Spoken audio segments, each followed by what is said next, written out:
नमस्कार आदाब। आप देख रहे हैं डीएनएम शो। डीएनएम शो में हम अपराध की सच्ची कहानियां आपके सामने लेकर हाजिर होते हैं। आज की जो अपराध की कहानी है वो एक बार जब आप सुनेंगे उसको तो आपको लगेगा कि श्रद्धा वालकर केस जो दिल्ली में हुआ था वो बहुत छोटा था। आप क्या ये सोच सकते हैं कि जो लड़की रात में किसी लड़के के साथ पूरी रात हम बिस्तर रही हो और सुबह ही उसका कत्ल हो जाए और कत्ल होने के बाद उसके शरीर के 300 टुकड़े करने में वो लड़की शामिल रहेगी? जी हां, आज की जो हम आपको कहानी सुनाने जा रहे हैं अपराध की, उस कहानी में ऐसा ही हुआ है। बात है 6 मई 2008 की। नीरज ग्रोवर एक मैनपुरी का लड़का होता है जो मुंबई में एट लैब्स फिल्म है उसमें काम करता है। और वो उसकी एक दोस्त होती है मारिया मोनिका सुसाइराज, जो कई तमिल फिल्मों में जिसने काम किया और वो अब बॉलीवुड में अपनी किस्मत चमकाने के लिए मुंबई पहुंच चुकी थी। मारिया के साथ उसकी दोस्ती हो जाती है और 6 मई 2008 को मारिया एक नया फ्लैट लेती है किराए पर। उस फ्लैट में वो शिफ्टिंग में लगती है। पूरा सामान घर के भीतर सेट करने में, बेड, सोफा और फ्रिज और सारे सामान उसको सेट करने में होते हैं। मारिया अपने दोस्त नीरज को फोन करती है और नीरज को उस सामान शिफ्टिंग के लिए घर पर बुला लेती है। नीरज को जब वो बुलाती है तो नीरज बहुत खुशी खुशी जाता है और सामान की शिफ्टिंग का काम शुरू हो जाता है दोपहर बाद से, और करीब रात के 9 बजे तक शिफ्टिंग का काम चलता रहता है। अभी कुछ काम बचा ही हुआ था, तभी मारिया के फोन की घंटी बजती है।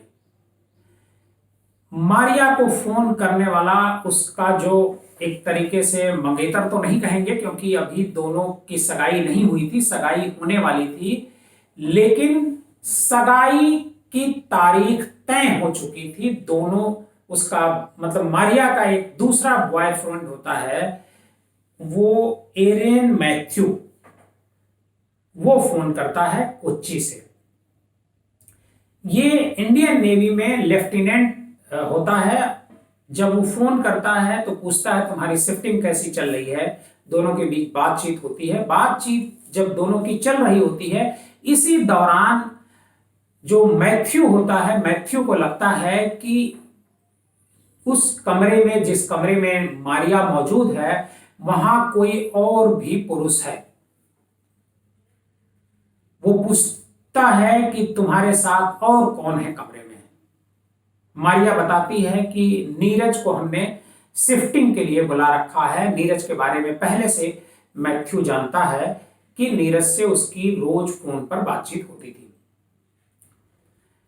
मैथ्यू नाराज होता है। वो कहता है कि इतनी रात हो गई और तुम एक गैर मर्द को अपने घर में रोकी हुई हो।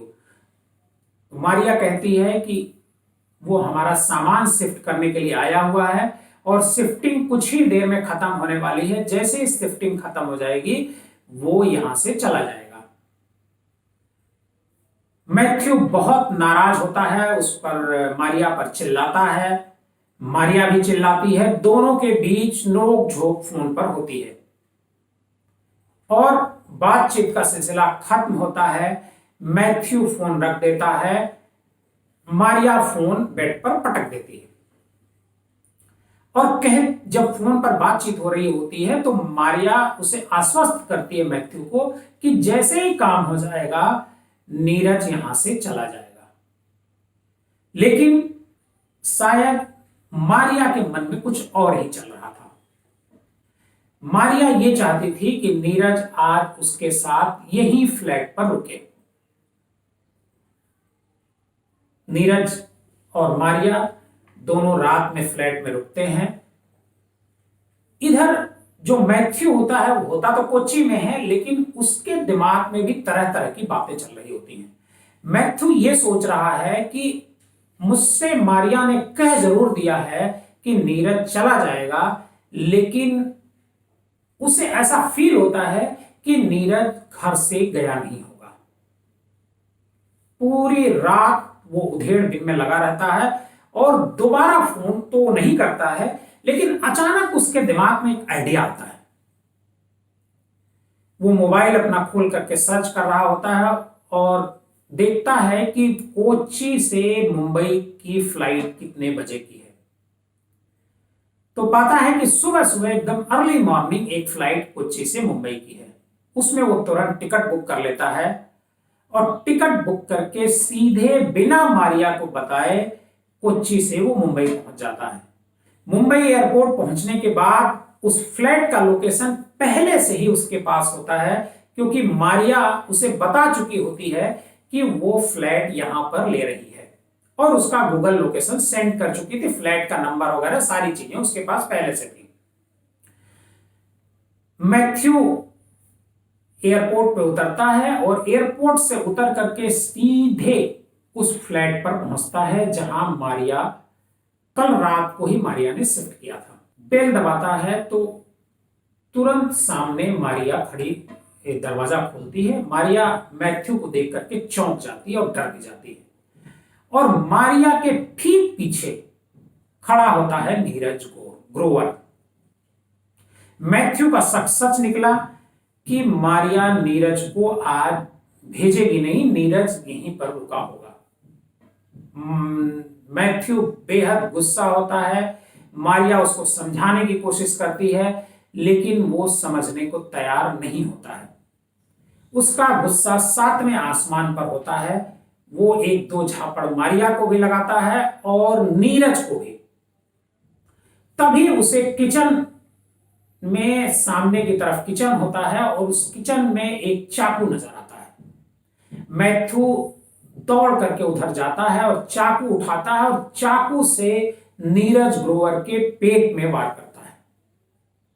मारिया छुड़ाने की कोशिश करती है, लेकिन नीरज उस पर हमलावर रहता है और नीरज पर मैथ्यू हमलावर रहता है। वो कई बार वार करके उसको घायल कर देता है। अचानक वो गिर जाता है। गिरने के बाद भी वो ताबड़तोड़ चाकुओं से वार कर रहा होता है। इधर मारिया बेहद परेशान होती है, चीखती है, लेकिन कुछ भी नहीं कर पाती है। मैथ्यू बेहद गुस्से में था। नीरज की वहीं पर मौत हो जाती है। जब यह घटना हुई उस समय 8 से 8:30 का समय रहा होगा, 7 मई 2008। अब जब नीरज ग्रोवर की मौत हो जाती है, मैथ्यू और मारिया दोनों को समझ नहीं आता है कि अब हम क्या करें, क्योंकि जो व्यक्ति रात में मारिया की मदद करने के लिए उसके फ्लैट पर आया था और रात भर उसके साथ सोया था, वो आज सुबह लाश बनकर के पड़ा हुआ था उसी कमरे में। दोनों काफी देर विचार करते हैं और विचार करने के बाद दोनों आपस में बातचीत करते हैं। बातचीत करके तय करते हैं कि अब इस केस से कैसे उबरा जाए। अब ये दोनों की समस्या हो गई कि ये जो मौत हुई है, इस मौत के आरोप से कैसे बचा जाए। दोनों नीरज ग्रोवर की लाश को खींचते हैं और बाथरूम में ले जाकर के लॉक कर देते हैं। बाथरूम में लॉक करने के बाद वापस आते हैं और फिर दोनों विचार करने लगते हैं कि अब आखिर इसका क्या किया जाए। मारिया भी अपने स्तर से सोचती है और मैथ्यू भी अपने स्तर से विचार करता है। दोनों को ख्याल आता है कि बॉडी को, ये जो बॉडी है नीरज ग्रोवर की, इसके अब कई टुकड़े किए जाएं और टुकड़े टुकड़े करके इसको बाहर ले जाकर के जला दिया जाए, तभी हम लोग बच सकते हैं। योजना बनती है और दोनों करीब दोपहर के बाद करीब 3 साढ़े 3 बजे के आसपास फ्लैट से बाहर निकलते हैं और दोनों जाते हैं एक मार्केट में जा करके वहां से एक 9 इंच का एक चाकू ले आते हैं और 2 बैग ले आते हैं प्लास्टिक के बड़े बड़े। इसके अलावा और बहुत सारे सामान, चादर, एयर फ्रेशनर और कई सामान वो खरीद करके लेकर के आते हैं और दोनों बैठ करके जो बाथरूम में जो ग्रोवर होता है, नीरज ग्रोवर की लाश के 300 टुकड़े करते हैं। आपने श्रद्धा वालकर केस में सुना था कि उसके 2 दर्जन टुकड़े किए गए थे, लेकिन इसके 300 टुकड़े करते हैं और उन लाश को 2 जो बैग्स होते हैं प्लास्टिक के, उन बैग्स में भर दिया जाता है। अब समस्या ये थी दोनों के सामने कि इस बैग को किस तरीके से, किस गाड़ी से बाहर लेकर के जाया जाए, क्योंकि उनके पास कोई कार नहीं थी। मारिया एक अपने जानने वाले को फोन करती है, क्योंकि वो भी कुछ दिन पहले ही मुंबई में आई थी। इससे पहले वो कोच्चि में ही रहा करती थी और तमिल और तेलुगु फिल्मों की अच्छी वो एक्ट्रेस हुआ करती थी। उसने एक फोन किया और उससे गाड़ी मांगी कि तुम अपनी गाड़ी दे दो, हम कुछ सामान लेने के लिए बाहर जा रहे हैं। तब तक रात हो चुकी थी। उसने कहा कि आकर के ये कार ले लो। मारिया जाती है और उसकी कार लेकर के आती है और रात जब थोड़ी सी घनी होती है तो दोनों बैग लेकर के नीचे उतरते हैं, जो थैला होता है, और उस थैले को गाड़ी की डिग्गी में रख देते हैं और डिग्गी में रखने के बाद गाड़ी स्टार्ट करके आगे बढ़ जाती है। गाड़ी लेकर के आगे जाते हैं और रास्ते में 2 लीटर पेट्रोल जो है एक उसमें डिब्बा होता है, उसमें परचेज करते हैं और माचिस भी साथ में रख लेते हैं। गाड़ी लेकर के दोनों जंगल की तरफ बढ़ते हैं। जंगल में जाते हैं, उस समय रात के करीब 11-12 बज रहे होंगे। दोनों बैग को उतारते हैं और बैग उतारने के बाहर जो रखते हैं थैला, और उसमें उस पर पेट्रोल डालते हैं और पेट्रोल डालने के बाद उसमें आग लगा देते हैं और दोनों वहां से वापस आते हैं और जिसकी जो गाड़ी होती है उसे वो गाड़ी वापस कर देते हैं। जो मैथ्यू होता है वो अगली सुबह जो है, यानी ये बात 7 की रात की है, 8 मई को कोच्चि की फ्लाइट पकड़ता है और सीधे कोच्चि चला जाता है।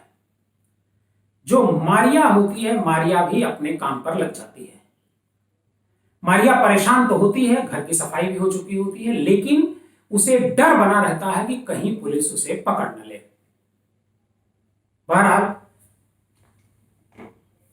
मारिया अपने काम में लग जाती है, अपने चूंकि वो स्ट्रगलिंग एक्ट्रेस थी बॉलीवुड की, तो वो तमाम जगह जाती थी काम के लिए, वो काम के लिए जा रही थी। इधर जब 7 मार्च को जो नीरज ग्रोवर होता है, जब वह एडलैब्स के ऑफिस नहीं पहुंचता है तो उसके साथी उसे कॉल करते हैं, जानकारी करना चाहते हैं कि आखिर वो कहां है। उसको फोन करते हैं। कई बार फोन करने के बाद एक बार फोन उठता है और फोन उठाती है मारिया। मारिया बताती है कि ये फोन कल नीरज ग्रोवर मेरे पास आया था, लेकिन ये फोन मेरे पास छूट गया है उसका, और आप इसको मंगा लो, क्योंकि वो उस पता नहीं कहां चला गया है, मुझे इसके बारे में जानकारी नहीं है। कंपनी में उसके पिता का भी नंबर होता है। फौरन उसके पिता को जानकारी दी जाती है, जो मैनपुरी उत्तर प्रदेश में रहते हैं। उसके पिता बंबई आते हैं और इस मामले में एक गुमशुदगी की रिपोर्ट दर्ज होती है। पुलिस बहुत सारे एंगल तलाशती है। मारिया, चूंकि मेन सस्पेक्ट मारिया होती है, क्योंकि मारिया से उसकी मुलाकात 6 तारीख को हुई थी। ये दोस्तों ने बताया, नीरज ने बताया था कि अपने दोस्तों को कि वो मारिया की घर की शिफ्टिंग के लिए उसके पास जा रहा है। तो पहली सस्पेक्ट मारिया थी। पुलिस ने काफी पूछताछ की मारिया से, लेकिन मारिया हर बात का जवाब इनकार में देती थी, कहती थी उसे कुछ नहीं पता था। इतना तो स्वीकार करती थी कि नीरज रात में आया था, शिफ्टिंग कराया और शिफ्टिंग कराने के बाद वो वापस चला गया। पुलिस के सामने एक बड़ी समस्या थी कि आखिर अब कैसे कातिल तक पहुंचा जाए, या कैसे नीरज के बारे में कोई जानकारी, क्योंकि कहीं कोई लाश मिलने की भी जानकारी नहीं हो रही थी कि कोई अज्ञात लाश मिली हो, उससे शिनाख्त हो तब फिर आगे बढ़ा। लेकिन पुलिस को यहीं पर एक क्लू मिलता है, जो जिस फ्लैट जिस सोसाइटी में होता है उस सोसाइटी के गार्ड से पुलिस पूछताछ करती है। जब पुलिस उससे पूछताछ करती है तो वो पुलिस को बताता है कि मैडम मारिया रात में उनके साथ एक आदमी था, वो एक कार लेकर के आई थी और कार में 2 बड़े बड़े थैले उन्होंने डिग्गी में रखे थे। जब इसकी जानकारी पुलिस को हो जाती है, उसके बाद पुलिस मारिया से सख्ती से पूछताछ करती है। इसमें कई दिन बीत जाते हैं। ठीक 13 दिन बाद मारिया को ऐसा लगता है कि अब इस केस से बच नहीं पाएगी, तब वो पूरी कहानी बताती है। और यही पूरी कहानी बताती है कि किस तरीके से नीरज उसके पास आया और नीरज के साथ उसने रात में संबंध बनाया, और रात में ही कोच्चि से मैथ्यू का फोन आया और अगली सुबह मैथ्यू आया और मैथ्यू ने अचानक इस तरीके की ये घटना हो गई। अब मैं आपको बताता हूं कि आखिर नीरज ग्रोवर कौन था। नीरज ग्रोवर मैनपुरी का रहने वाला था और मैथ्यू जो एडलैब्स कंपनी है, उस कंपनी में मास कम्युनिकेशन करने के बाद उसे काम मिल गया था। नीरज ग्रोवर, एक सीरियल आपने देखा होगा जिसको शाहरुख खान होस्ट कर रहे थे, क्या आप 5वीं पास से तेज हैं, एक शो था। इस शो का मुख्य जो मतलब बनाने वाला था वो नीरज ग्रोवर था। ये शो काफी सफल रहा और जब शो सफल हुआ तो कंपनी ने अगला जो एक शो आने वाला था, उस शो के लिए एक्ट्रेस की तलाश का काम नीरज ग्रोवर को दिया। नीरज ग्रोवर बहुत सारी लड़कियों का ऑडिशन टेस्ट लेने लग गया। उन्हीं में से ऑडिशन टेस्ट देने वाली मारिया भी थी। मारिया जब टेस्ट देने आई, नीरज ने जब देखा, उसी समय नीरज को मारिया से एक तरीके से आंखों ही आंखों में प्यार हो गया। लेकिन उसे नहीं पता था कि मारिया का एक बॉयफ्रेंड पहले से ही है।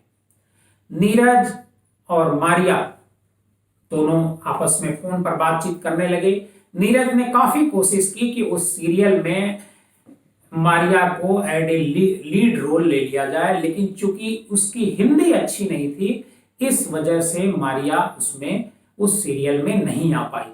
लेकिन नीरज ने कहा कि तुम्हें हम अच्छे सीरियल्स में काम दिलाएंगे और तुम चिंता ना करो। दोनों के बीच रोज घंटों घंटों बातें होती थी, रात में भी बातें होती थी। नीरज के बारे में मैथ्यू को एक दिन मारिया ने बताया। दरअसल हुआ क्या कि नीरज और ये मारिया, ये दोनों लंबी लंबी जब बात करते थे तो कई बार रात में भी इनकी घंटों घंटों बात होती थी। मैथ्यू जब रात में फोन करता था तो उसका फोन बिजी मिलता था। इस बात को लेकर के एक दिन मारिया से उसने पूछा कि तुम रात रात में किससे बात करती हो। तब मारिया ने बताया कि काम के सिलसिले में एक नीरज ग्रोवर नाम का लड़का है, उससे हमारी बातचीत होती है और वही कई बार हमको काम दिलाने की कोशिश में लगा हुआ है और काम मिल भी जाएगा। मैथ्यू को नीरज को लेकर के हमेशा से शक था कि, और एक दिन जो है मारिया नीरज को भी बताती है कि मैथ्यू उसका एक बॉयफ्रेंड है और उसके साथ 2 महीने बाद उसकी सगाई होने वाली है। इसके बाद से भी दोनों का मिलना जुलना, दोनों की बातचीत, दोनों का एक जगह जाकर के कॉफी पीना कॉफी शॉप में, ये कभी बंद नहीं हुआ। और 6 मई 2008 को जब मकान की शिफ्टिंग हुई कर रही थी मारिया, तो सबसे पहले उसने नीरज को ही मकान शिफ्ट में सहयोग के लिए बुलाया, क्योंकि नीरज के अलावा उसे बहुत अच्छे से जानने वाला मुंबई में कोई नहीं था। अब जब ये पुलिस तक मामला गया नीरज ग्रोवर के मर्डर का, तो पुलिस ने जांच की और जांच के बाद इसमें चार्जशीट लगाई। चार्जशीट में जो मैथ्यू और मारिया दोनों को आरोपी बनाया गया। लेकिन पुलिस ने अपनी चार्जशीट में लिखा कि जो मैथ्यू है उसने जानबूझ करके नीरज का मर्डर नहीं किया, बल्कि एक एक्सीडेंट उसे पुलिस ने बताया। उसने बताया कि चूंकि उसकी प्रेमिका के साथ नीरज रात में रुका था, इस बात को लेकर के वो गुस्सा था और गुस्से में उसने इस कदम को उठाया। जब ये मामला कोर्ट में गया तो कोर्ट ने जो मारिया थी उसे 3 साल की सजा सुनाई, जबकि जो मैथ्यू है उसे 10 साल की सजा सुनाई गई। नीरज की हत्या में मैथ्यू तो 10 साल की सजा काटा, लेकिन मारिया चूंकि उस समय गिरफ्तार हुई थी जब यह घटना हुई थी, तो करीब 3 साल तक उसकी जमानत होने में लग गए थे। तो जब मारिया को सजा सुनाई गई तो वो जेल तो गई, लेकिन जेल जाने के 2-4 दिन बाद ही उसे छुट्टी मिल गई, मतलब उसकी सजा पूरी हो गई, क्योंकि 3 साल वो पहले ही जेल में रह चुकी थी। आज की कहानी आपको सुनाने का मकसद कतई तौर पर यह नहीं है कि आप इस कहानी को सुन करके डर जाएं, क्योंकि इस कहानी में जो मर्डर हुआ, मर्डर के बाद 300 टुकड़े लाश के किए गए। इस तरह की घटनाएं बहुत कम होती हैं, लेकिन इधर लाश के टुकड़े करने का सिलसिला बढ़ता जा रहा है। लोग लाश को छिपाने के लिए उसे बोटी बोटी काट काट कर अलग कर देते हैं। आप सोचिए कि 300 टुकड़े लाश को करने में कितना वक्त लगा होगा और कितनी क्रूरता के साथ मैथ्यू और मारिया ने ये किया होगा। लेकिन आपको इस कहानी को सुनाने का मकसद मुझे डराने का नहीं है, सतर्क करने का है कि आप इस तरह की, अगर आपके सामने भी कोई सिचुएशन आती है तो आप सतर्क रहिए और सतर्क रह करके ही अपना अगला कदम उठाइए। आपको हमारी ये कहानी कैसी लगी हमें कमेंट बॉक्स में जाकर जरूर बताइएगा। अगर आपको हमारी ये कहानी अच्छी लगी हो तो इस चैनल को लाइक कीजिएगा, सब्सक्राइब कीजिएगा और ज्यादा से ज्यादा लोगों को शेयर कीजिएगा।